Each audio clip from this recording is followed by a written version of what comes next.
कोई जीवन में बिल्कुल भजन नहीं करता, केवल संसार को सत्य मानकर परिवार के स्नेह में बंधकर भोग सामग्री एकत्रित करना, धनादि का संग्रह करना, परिवार को खूब भोग सामग्री दे करके सुख का अनुभव करना और पारिवारिक सेवा में ही मगन रहना।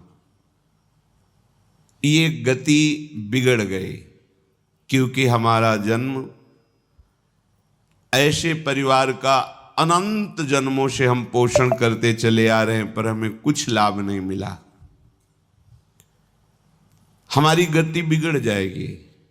हम केवल इतने के लिए ही नहीं आए हैं, ये तो हमारे जीने का व्यवहार है, लेकिन जीने का लक्ष्य क्या है कि अब हमारा नया जन्म ना हो। जो केवल परिवार में आसक्त हो जाता है वो ये भूल जाता है धर्म क्या है, भगवान क्या है, भगवत मार्ग क्या है, हमारी मृत्यु होगी तो हमें परिणाम क्या मिलेगा, हमारे साथ कौन जाएगा, हमें क्या गति मिले, ये सब बातें भूल जाती है। वो केवल वर्तमान में प्रगट में परिवार के स्नेह में बंद कर कैसे विधान आना चाहिए, पापाचरण, अधर्म, हिंसा, चोरी, व्यभिचार कैसे भी आए, ऐसे लोगों की दुर्गति होती है। इनके लिए ना तो उत्तरायण है ना दक्षिणायन है, ये सीधे नारकी गतियों को प्राप्त होते हैं। जिन्होंने चाहे वो गृहस्थ हो या विरक्त शास्त्र के अनुसार धर्म में चलते हुए साधना की है, उनका जब शरीर पूरा होता है तो उत्तरायण के अधिकारी देवता उन्हें ब्रह्मलोक तक पहुंचाते हैं, और जब तक ब्रह्मा की आयु रहती ब्रह्मलोक में सुख भोगते हैं, फिर ब्रह्मा के साथ ही भगवान में लीन हो जाते हैं। दक्षिणायन में जिनका शरीर पूरा होता है, सकाम भाव से साधना की है, वो धूम मार्ग में जाते हैं। इनके अधिकारी दिव्य सुखों का भोग करके पुनः मृत्यु लोक में आते हैं। वेदांत दर्शी महात्मा जन अद्वैत ब्रह्म का साक्षात्कार करके मोक्ष को प्राप्त करते हैं। पापात्मा जन पाप कर्म करके नरक को प्राप्त होते हैं। पुण्यात्मा जन पुण्य करके स्वर्ग को प्राप्त होते हैं। पर इन सब से एक विलक्षण मार्ग है, श्री भगवान स्वयं वर्णन कर रहे हैं। पुरुषः सह परः पार्थ भक्त्या लभ्यस्त्वनन्यया यस्यान्तःस्थानि भूतानि येन सर्वमिदं ततं। हे पृथानंदन अर्जुन, वह परम पुरुष परमात्मा सारे जगत को व्याप्त करके विराजमान है। व्याप्त, जैसे बर्फ में केवल नाम बर्फ है, जल ही जल व्याप्त है, इसे व्याप्त कहते हैं। जल के सिवा बर्फ में कुछ भी नहीं, केवल जल है। घनीभूत जल ही बर्फ नाम से कहा गया। ऐसे ही ये संपूर्ण संसार जो द्वंद्वों से युक्त, नानात्व से युक्त, स्त्री पुरुष आदि भेद से युक्त, जड़ चैतन्य से युक्त, दुरात्मा महात्मा से युक्त, ये एकमात्र केवल परमात्मा ही इसमें व्याप्त है। जैसे बर्फ में केवल जल ही जल है, ऐसे ही संसार केवल परमात्मा ही है। ये शुद्ध भक्ति से जाना जाता है। तुम्हारी बुद्धि की ताकत नहीं कि तुम इससे जान सको, तर्क करके, अनुमान से, प्रमाणों से नहीं। जब मय्येव मनाधत्स्व मयि बुद्धिम निवेशय, तब जब मन बुद्धि केवल प्रभु में लगकर भगवदाकार हो गई, तब ये रहस्य उसके सामने प्रकाशित होता है कि जड़ चैतन्य कछु नहीं दीखत, जित दीखत तित श्याम खड़े। आहा, जिधर दृष्टि जाती है चित चोर मनमोहन ललित त्रिभंगी श्री कृष्ण चंद्रजू जिनकी मुस्कान में करोड़ करोड़ काम मूर्छित हो जाए, उन प्रभु का वो हर जगह दर्शन पाता है। जैसे गोपीजन कह रहे हैं, जित देखूं तित श्याममयी है। सखी मैं तुमसे क्या बताऊं, पता नहीं मेरी पुत्री को क्या हो गया है। अब न कोई स्त्री दिखाई देता है, न पुरुष दिखाई देता है, न जड़ दिखाई देता है, न चैतन्य, केवल केवल मेरे प्रीतम श्याम सुंदर दिखाई देते हैं।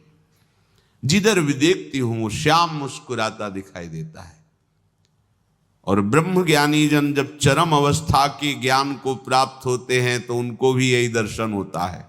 सर्वम खलमिदम ब्रह्म नेह नानास्ति किंचन, केवल ब्रह्म ही ब्रह्म है, दूसरा नहीं। मीरा जी की दृष्टि में जब प्रभु का प्रेम प्रकाशित हुआ तो प्रेम के नेत्रों से देख रही, मेरे तो गिरधर गोपाल दूसरो न कोई, दूसरा है ही नहीं कोई, केवल गिरधर गोपाल ही है। जित देखूं तित श्याममयी। हे प्रथानंदन अर्जुन, वह पुरुष जो परमात्मा है वो सारे जगत को व्याप्त करके विराजमान है। कैसे समझ में आएगा, कैसे उसकी प्राप्ति होगी? तो कह रहे पार्थ भक्त्या लभस्त्वनन्यया, ये लाभ अनन्य भक्ति के द्वारा प्राप्त हो सकता है, और कोई साधन नहीं है, कोई साधन नहीं है। प्रभु के प्रेम का रसास्वादन अनन्य भक्ति से, और प्रेमी ही संपूर्णतया प्रभु को जानता है। ज्ञानी एक पक्ष को जानता है, निर्गुण निराकार निर्विकार आत्मस्वरूप भगवान को। लेकिन प्रभु की प्रेममयी लीला में वो प्रवेश नहीं पाता, क्योंकि वो मोक्ष की लालसा से युक्त है। वो ऐसा ज्ञान प्राप्त करके मुक्त हो जाता है। पर प्रेमी प्रभु के निर्विकार तत्व को भी जानता है और भगवत प्रेम की लीला रहस्य को भी जानता है। इसलिए सम्यक रूप से जो जानकारी प्रभु की है वो केवल प्रेमी जनों को ही है। जो बड़े बड़े ज्ञानी महात्मा हुए हैं, तत्वबोध प्राप्त करके मुक्त हो गए। मुक्त होने का मतलब तरंग समुद्र में लीन हो गई, अस्तित्व ही खत्म हो गया। पर प्रेमी जनों का ऐसा नहीं। वो इस तत्वबोध को जानते हुए भी, जैसे गोपीजन जानती हैं कि हमारे प्रीतम श्री कृष्ण क्या है, वो कह रहे नखलु गोपिका नंदनो भवान नखिल देहिना मंतरात्मदृक्। मैं जानती हूं कि केवल यशोदा मैया के लाडले नंद नंदन ही नहीं है, ये चराचर जगत की आत्मा है। ये ज्ञान तत्वबोध, ये तत्वबोध है। और प्रेम यत्ते सुजात चरणाम्बुरुहम स्तनेषु। आह, जिन चरणों को लेकर कोई तत्वज्ञानी कभी चरण छाती से लगाया क्या, उनमें लीन हो गया। लेकिन ये तत्वबोध, इससे बड़ा और तत्वबोध क्या, जित देखो तित श्याममयी। इसके बाद प्रभु के साथ हो अद्भुत अद्भुत लीला में महासुख का अनुभव करती हैं। तत्वबोध होने पर भी ये केवल अनन्य भक्ति से होता है। प्रभु की अनन्य भक्ति में हमारा प्रवेश तभी होगा जब जो आसक्ति हमारी संसार में है, शरीरधारियों में है, वो प्रभु के प्रेमी भक्तों में हो जाए। आज तक कभी भी कहीं भी किसी को भी अगर अनन्य भक्ति की प्राप्ति हुई है तो भगवत प्रेमी महात्माओं के संग से हुई है। भगवान कपिल देव जी से माता देहूति जी ने जब प्रश्न किया तो भगवान, पीछे चर्चा चल रही थी, भगवान ने बताया कि ऐसे ऐसे हमारे जो भगवत प्रेमी महात्मा जन हैं उनका तुम संग करो तो तुम्हारे हृदय में मेरी अनन्य भक्ति का जागरण हो जाएगा। माता जी ने पूछा, काचित वैयुचिता भक्ति कीदृशी मम गोचरा यया पदम ते निर्वाण मंजशान वाष्णवा अहम यो योगो भगवद बाणो निर्वाणात्मस्त्वयोदितः कीदृशः कति चांगानि यतस्तत्त्वावबोधनम। प्रभु, आपने ये तो बताया कि अनन्य भक्ति कैसे प्राप्त होती है, भगवत प्रेमी महात्माओं के संग से, पर उस अनन्य भक्ति का स्वरूप क्या होता है? कैसे जाना जाए कि मेरे अंदर अनन्य भक्ति आ रही? जब तक उसका परिचय नहीं होगा तो हम कैसे जानेंगे? संतों से प्राप्त होती, सत्संग से प्राप्त होती है, गुरुजनों के चरणों की आसक्ति से प्राप्त होती, पर उसका स्वरूप क्या है? अनन्य भक्ति का स्वरूप क्या है? क्योंकि ये अनन्य भक्ति जिसके हृदय में आ जाती है, मोक्ष उसके चरणों में लुटता है। दीयमानम न गृहणन्ति बिना मत सेवनम जना। तो हे मोक्ष स्वरूप प्रभु, जिसके द्वारा लक्ष्य भेद हो बाण के समान, जैसे बाण लक्ष्य भेद करता है, ऐसे भगवान के तत्व का बोध और भगवत अनन्य भक्ति वो आप ही जानते हैं, क्योंकि आप स्वयं श्री भगवान हैं। तो आप कृपा करके बताइए कि जिस अनन्य भक्ति से आप प्राप्त होते हैं उसका स्वरूप क्या है?